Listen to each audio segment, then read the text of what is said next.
Hello Grade 4. Hari ini kita akan belajar tematik. Materi yang kita akan pelajari adalah tema 1, subtema 1.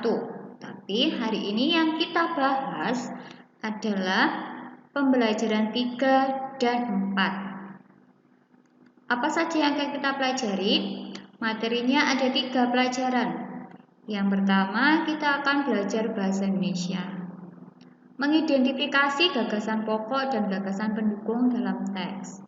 Menyajikan gagasan pokok dan gagasan pendukung dalam bentuk peta pikiran.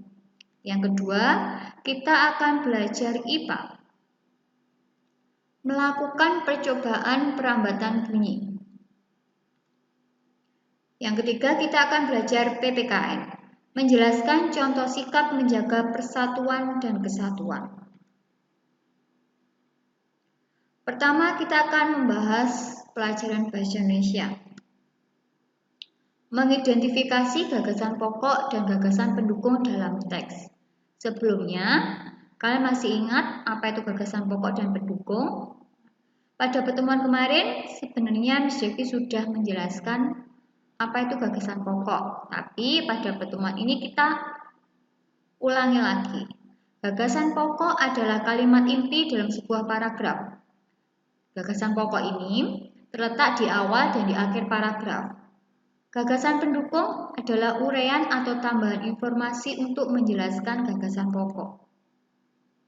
Coba sekarang kalian buka buku kalian tema 4A halaman 17. Di situ kalian disuruh mencari gagasan pokok dan gagasan pendukung dalam teks yang berjudul Permainan Betengan. Coba Miss Devi mau tanya. Kalian sudah pernah bermain betengan? Ya, permainan betengan ini adalah salah satu permainan tradisional. Sekarang kita akan membahas gagasan pokok dan gagasan pendukungnya. Di dalam bacaan ada 2 paragraf. Yang pertama kita akan bahas. Paragraf pertama, gagasan pokoknya adalah permainan betengan menggambarkan perjuangan bangsa Indonesia. Sedangkan gagasan pendukungnya, permainan betengan dimainkan secara berkelompok. Kelompok pemenang adalah kelompok yang berhasil merebut benteng lawan.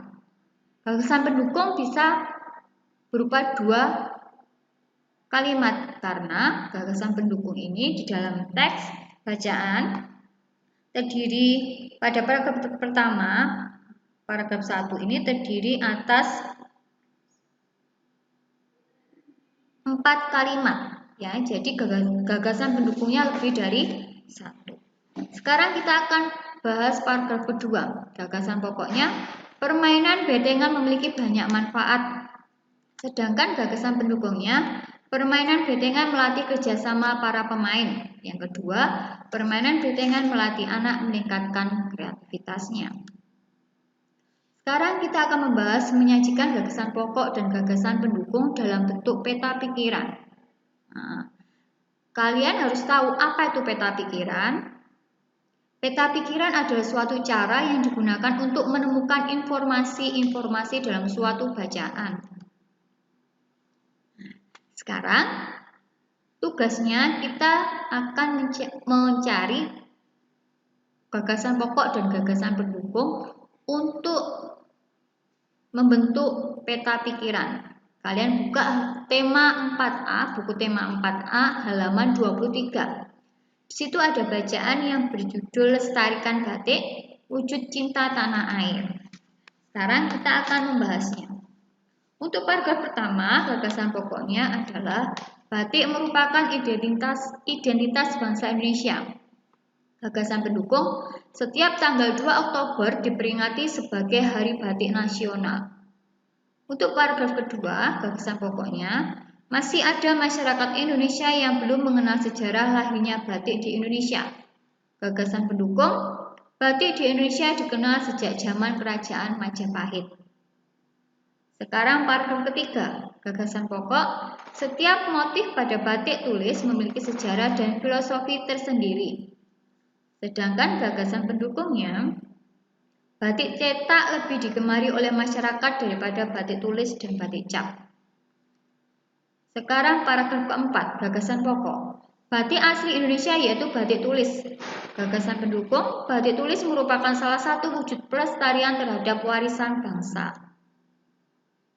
Oke, sekarang kita akan belajar pelajaran IPA. Apa yang kita bahas? Kita akan membahas tentang bunyi. Bunyi dapat merambat melalui 3 medium. Yang pertama atau 3 zat. Yang pertama adalah zat padat. Contohnya adalah kayu. Zat cair. Contohnya air.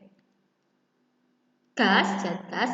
Contohnya balon udara. Jadi udara yang ada di dalam balon.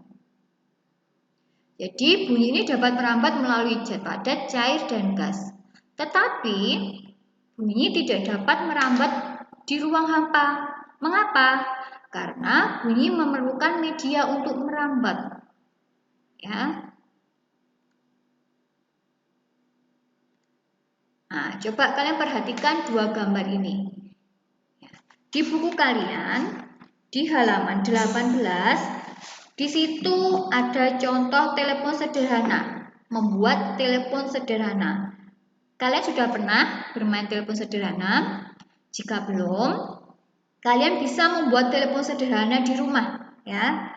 Di halaman 18, di situ sudah ada bahannya dan cara membuatnya, ya. Kalian bisa melihat dan mencontoh jika kalian ingin membuatnya. Sekarang kalian perhatikan gambar ini. Ada 2 gambar, anak perempuan, 2 anak perempuan dan 2 anak laki-laki. Di sini mereka sama-sama bermain telepon mainan. Tapi kalian bisa bedakan, ya. 2 anak cewek ini dia bermain, lihat perbedaannya apa? Tali, ya. Talinya satunya lurus, satunya melengkung. Nah, pada telepon sederhana bunyi dapat merambat melalui benang atau tali. Dari benang atau tali yang melengkung dan yang direntangkan lurus ini ada perbedaan. Jadi benang atau tali yang direntangkan lurus lebih terdengar jelas daripada benang yang melengkung, ya. Coba jika kalian ingin membuktikan, kalian bisa membuatnya. Telepon sederhana itu di halaman 18, ya. Sekarang kita akan belajar perambatan bunyi pada berbagai medium.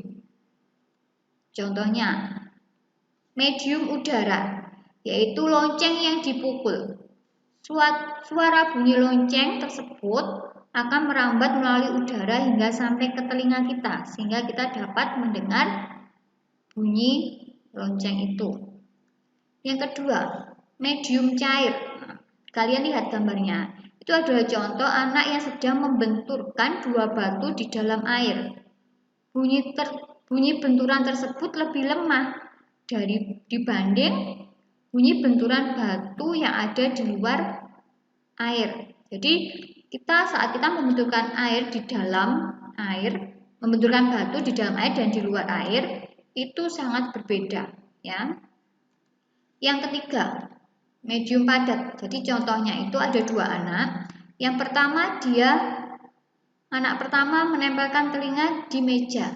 Anak yang salah satunya memukul meja itu, ya. Maka bunyi akan didengar oleh anak yang sedang menempelkan telinga. Jadi benda padat dari ketiga itu, benda padat dan cair merupakan penggantian bunyi yang baik daripada udara. Hal ini dikarenakan susunan partikel zat padat dan zat cair lebih rapat dari susunan partikel gas. Oke, sekarang kita akan membahas pelajaran PPKN. Kalian tahu semboyan bangsa Indonesia itu apa? Bhinneka Tunggal Ika adalah semboyan bangsa Indonesia. Semboyan bangsa Indonesia ini tertulis pada lambang negara Garuda Pancasila. Maaf, di situ Miss Dewi tulisnya salah. Kalian bisa menggantinya, ya, pada lambang. Arti semboyan Bhinneka Tunggal Ika yaitu berbeda-beda tetapi tetap satu jua. Sedangkan makna semboyan Bhinneka Tunggal Ika yaitu menggambarkan persatuan dan kesatuan bangsa Indonesia yang terdiri dari beraneka ragam suku, bangsa, budaya, ras, dan agama. Jadi keragaman budaya yang Indonesia itu bermacam-macam. Sekarang sejarah Bhinneka Tunggal Ika. Bhinneka Tunggal Ika ini diambil dari kitab Sutasoma. Kitab itu berbahasa Sanskerta. Kitab Sutasoma merupakan karangan dari Empu Tantular pada masa Kerajaan Majapahit.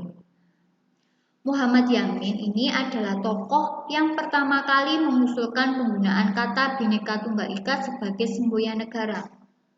Nah, pada waktu itu Muhammad Yamin ini meyakini bahwa karya dari Empu Tantular itu sangat cocok dan relevan dengan kehidupan pada saat itu.